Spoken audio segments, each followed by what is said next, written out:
How many people haven't been to Texas World before? Only 4 people. Okay. All right. Well, for the most part, Texas World is pretty friendly. It's got lots of fast corners, right? Not too heavy of a braking track. There's only a couple spots that are really heavy braking. That's why you get some people that come here and they just love the place, but they'll go to another track that's a little bit more technical, like Eagles Canyon. It's got a little bit more braking area, and they can't do it. They're just like, I hate this track, right? Well, they need to kind of examine what they're doing wrong, right? And usually it's because they're not very good at braking when they go to other tracks, especially if they concentrated only on riding here mostly, okay? Because Texas World, you know, most of the braking zones are pretty light. You really don't have a whole lot of speed between here to here because it's a pretty short corner, pretty short straightaway for a lot of braking into here. Same to here, same to here. This is a really fast corner, so you don't brake much there. And then down into turn 8 is kind of off camber, real bumpy, so you're not on the brakes real hard there. Turn 10, I would say, is the only major braking area. And you know, most people come through here in second gear and they stay in second gear. So how hard of a braking area could it be if you don't even shift up a gear, right?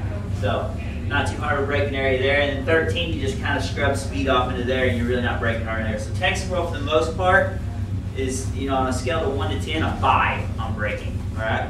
Where basically Eagles Canyon would be a 10 plus, and Crescent has about 2 really hard braking areas, and MSR Houston's got a few really hard braking areas also. Hallett, multiple hard braking areas, and you'll find also that the tracks that have less hard braking areas are easier on you physically. Okay, why? Because when you go to these hard braking areas, you're having to hold your body up with your arms, and your chest is flexed the whole time. You're pushing back with your legs in the braking zones like that, and it wears you out a lot more. Okay, like for instance, if you go like Eagles Canyon, you go from 5th gear to 2nd gear like in 4 spots, and it's really hard on you, especially in a couple of those spots that are off camber downhill. It's really, you got to up on the bike. A lot of people think that, you know, Daytona would be really easy to ride. Well, it is for the most part, but those heavy braking areas on that track really wear you out. And so keep that in mind when you go to other places, especially like if you guys go to race Hallett. Hallett's really hard on you, so is Eagles Canyon, especially during the summer months. It'll wear you out. Okay? All right, so we can see that this turn 6 is a little bit like I was talking about, okay? Because basically 5 and 6 are one corner, okay? It's a double apex corner, whatnot.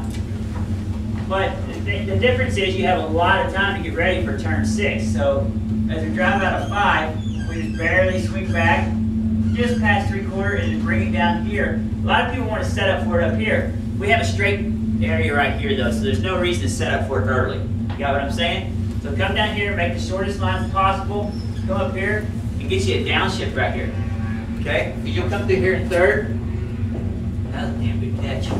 Alright, so then we're going to swing out here, and we're going to backshift to 2nd. Think about in these kind of areas here, when you backshift to 2nd, you got to slip that clutch back out when you do it. You don't want to dump it out, because then the thing will kind of go wrong, and it'll want to kind of, the rear end will kind of go sideways a little bit, right? So anytime you go and you make a quick change in gear like that, you want to slip that clutch out. You flip the throttle, slip the clutch out, right? So then we're going to get out here wide, get set up for the corner, wait just a beat, turn in, clip back across this inside area right here. You'll see the grass and dirt and ice when you drive out on the straightaway, okay? Right there. Anybody got a question about 5 and 6 that's been here before? 6 still rough. Yeah, and I think that's a really good observation there. Okay, if you cut in too early for 6, there's a bump right here. If you hit that bump, it can be pretty severe sometimes. It's always got a bump, but if you're a little too tight, you're going to turn more right here. So you basically decrease the radius of this corner more, right? By not being out here wide and opening up the radius of the exit, right? You're in here tighter, so you're leaning more when you hit that bump. Your suspension does not soak up bumps as well when it's leaned over like that, okay? suspension soaks up bumps real nice like that. The more it's leaned over, the more it wants to skip off of them, right? It doesn't soak them up, especially on a cold track. Your tire doesn't work as well, your suspension doesn't work as well, just bounce off of it, and next thing it hits your handlebar. You come down to here, this is a really fast corner too. And I'll tell you a little secret, don't tell nobody outside of us, right? It's just our secret. I found that if you stay about, you'll see this nice shiny curving right here, red and white curving around that corner. It might even be yellow. Don't really know. You're going so fast there, you can't really tell colors. But if you stay like probably 10 feet wide as you come through here, right? Start out here to the edge, but only come in about 10 feet from the bottom here. It's so much faster because when the closer you get down the bottom, it gets to where it kind of goes like that, and then it off cambers just a touch, right? So the closer you are to this curve, it kind of does that a little bit. You think I want to get down to the curve, right? But that 4 feet from the curve is all off like that. If you come up here about 8 to 10 feet up, it's got a lot of banking and you can go through it. We all know that the bank corner, you can go through it faster because you have more traction, right? Why? Because the asphalt goes like this and you're leaning like this and you're staying forward in the middle of the tire. You know what I'm saying? Your contact patch is thicker. Therefore, you can go through it faster. So just a little trick, don't tell them in my competition. If you guys become experts one day and you're racing with me, you have to forget what I said. Just kidding, all the experts figured it out already because I passed them all around the outside. So yeah, they all know it now anyways, no big deal. All right, so we're gonna drive out of here, and then we're coming into this corner here, and I'm gonna tell you there's a bump here, here, here, here, here, and here. So what's that tell you? The whole corner is one big bump. There's no good line through here. It's really bad, really bumpy. A lot of people that try to go really fast through turn 8 usually crash, okay? So don't try to enter turn 8 really hard because we all know the faster you go, the more brakes you have to use, right? So therefore your front end is going to be collapsed more and your front end doesn't soak up the bumps as much when it's lower in the stroke, okay? So you're coming into here, if you go into here really fast, you're going to have to brake really hard, you're going to hit all these bumps, okay? You got a question? What do you use as a reference point to start braking when you're coming up that hill into that line turn? When do you start?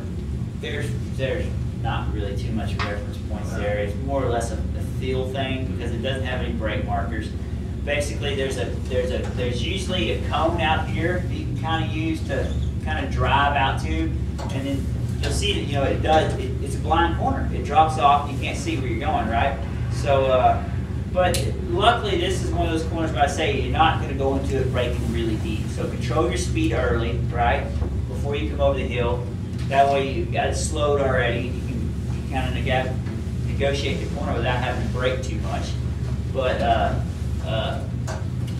that's about all I can tell you on it. There's just not any reference points there. I have plenty of reference points there because I've been running this particular track for the last 12 years. All right, so anyways, level turn 8. I wish I had more information for you on a good reference point and stuff like that, but it's more or less just a feel thing. The good thing about turn 8 is it doesn't matter if you turn in too soon, okay? I mean, I've run it. I've tried every line through here possible, and I've drove up the inside of this. Actually, the lap I set the track record here back 2 years ago. I ran the inside all the way up this corner trying to miss some of these bumps. And then I got my speed control and come out like this. The one thing to remember though, as you do come through 8, is whatever you do, you want to make sure you can get back to here, okay? Roughly between like halfway and here. So halfway from the middle of the track back over to here. Does that make sense to everybody? Because I almost confused myself a little. All right, so you want to get back over to here because if you come through here and you drive over to here like this, it's going to make it to where you end up right here. Okay, because you're going to have a hard time controlling your speed. You can get there too soon, right? Right. So we basically, that was nice. We're going to get over here, then get the thing driving across like that. Make sense to everybody? Okay. It used to be really super critical there because there used to be a guardrail right there, and it wasn't so pretty to hit, right? I never crashed in that corner until they moved that guardrail. Why is that? That was a Because you were being safe. The golf guardrail always made me go slow through there. The one time it wasn't there, right, I don't have the crack factor of I don't want to hit that guardrail, so I picked up the speed through there and crashed.